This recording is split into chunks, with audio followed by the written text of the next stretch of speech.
السلام علیکم ناظرین۔ حضرت ابراہیم خلیل اللہ علیہ السلام نے ایک مرتبہ خدا بند قدوس کے دربار میں یہ عرض کیا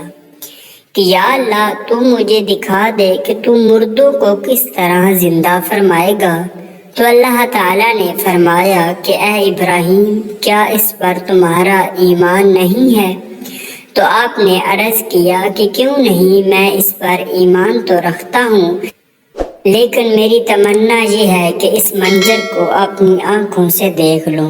تاکہ میرے دل کو قرار آ جائے۔ تو اللہ تعالیٰ نے فرمایا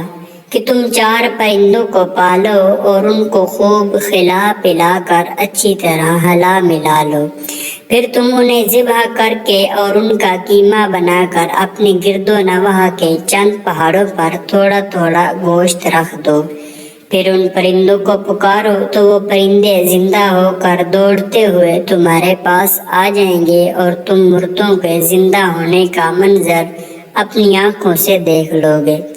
چنانچہ حضرت ابراہیم علیہ السلام نے ایک مرغ، ایک کبوتر، ایک گدھ اور ایک مور، ان 4 پرندوں کو پالا اور ایک مدت تک ان 4 پرندوں کو کھلا پلا کر خوب ہلا ملا لیا، پھر ان 4 پرندوں کو ذبح کر کے ان کے سروں کو اپنے پاس رکھ لیا اور ان 4 کا قیمہ بنا کر تھوڑا تھوڑا گوشت اطراف و جوانب کے پہاڑوں پر رکھ دیا اور دور سے کھڑے ہو کر ان پرندوں کا نام لے کر پکارا۔ آپ کی پکار پر ایک دم پہاڑوں سے گوشت کا قیمہ اڑنا شروع ہو گیا اور ہر پرندے کا گوشت پوست ہڈی پر الگ ہو کر 4 پرندے تیار ہو گئے،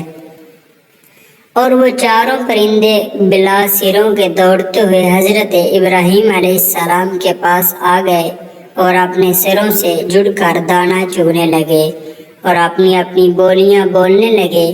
اور حضرت ابراہیم علیہ السلام نے اپنی آنکھوں سے مردوں کے زندہ ہونے کا منظر دیکھ لیا اور ان کے دل کو اطمینان و اقرار مل گیا۔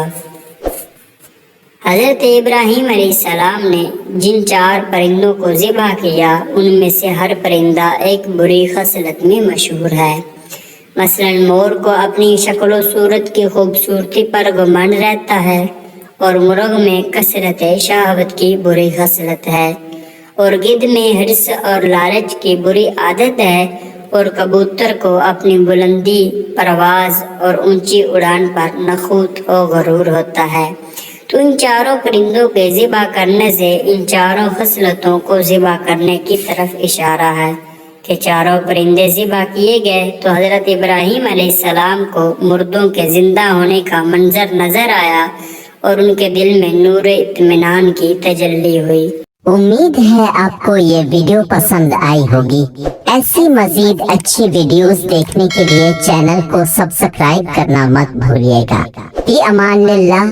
اللہ حافظ۔